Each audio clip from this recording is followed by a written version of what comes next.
কিছু মানুষ আমাদের জীবনে আসে, থাকে খুব অল্প সময়, কিন্তু রেখে যায় এমন দাগ যেটা সারা জীবন মুছে না।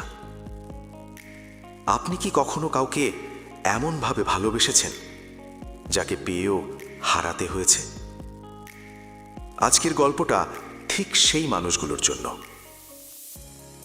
অর্ক ছিল খুব সাধারণ একটা ছেলে, না খুব সুন্দর না খুব বুদ্ধিমান, কিন্তু তার একটা জিনিস ছিল, ভীষণ গভীর অনুভূতি আর মায়া। নামটার মতোই, সে ছিল একটা মায়া।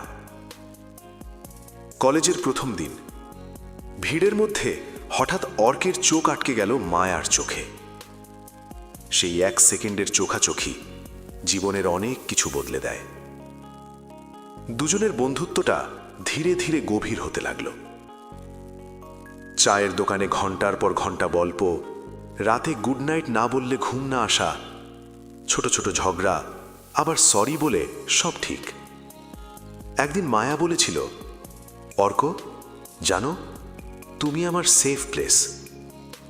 সেই কথাটা অর্ক বুকের ভেতর জমিয়ে রেখেছিল, ঠিক স্বপ্নের মতো। কিন্তু বাস্তবতা সবসময় গল্পের মতো হয় না। একদিন মায়া হঠাৎ চুপচাপ, হাসিটা নেই, মেসেজের রিপ্লাই দেরি। অর্ক জিজ্ঞেস করেছিল, কিছু হয়েছে? মায়া চোখ নামিয়ে বলেছিল, আমার বিয়ে ঠিক হয়েছে। শব্দগুলো যেন অর্কের ভেতর বিস্ফোরণ ঘটালো। সে কিছু বলল না, কারণ সে জানত ভালোবাসা মানেই দাবি করা না। শেষ দেখা একটা ক্যাফেতে। মায়া বলেছিল, আমি চাই তুমি ভালো থাকো। অর্ক হেসেছিল, কিন্তু সেই হাসিটা ছিল ভাঙা কাঁচের মতো। সেদিন তারা আলাদা হয়ে গিয়েছিল, কোনো ঝগড়া ছাড়াই, কোনো অভিযোগ ছাড়াই। বছর কেটে গেল। অর্ক আজও মাঝে মধ্যে সেই চায়ের দোকানে যায়, একাই বসে থাকে। কিছু ভালোবাসা থাকে যার শেষ নেই, শুধু দূরত্ব আছে। ভালোবাসা মানে সবসময় পাওয়া না, কিছু ভালোবাসা শুধু অনুভব করার জন্য।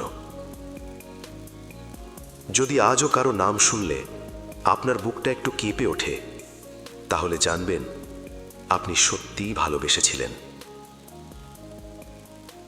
এই গল্পটা যদি আপনার জীবনের কোনো অংশ ছুঁয়ে যায়, তাহলে লাইক দিন আর কমেন্টে লিখুন, ভালোবাসা কি পাওয়ার নাম নাকি ছেলে দেওয়ার?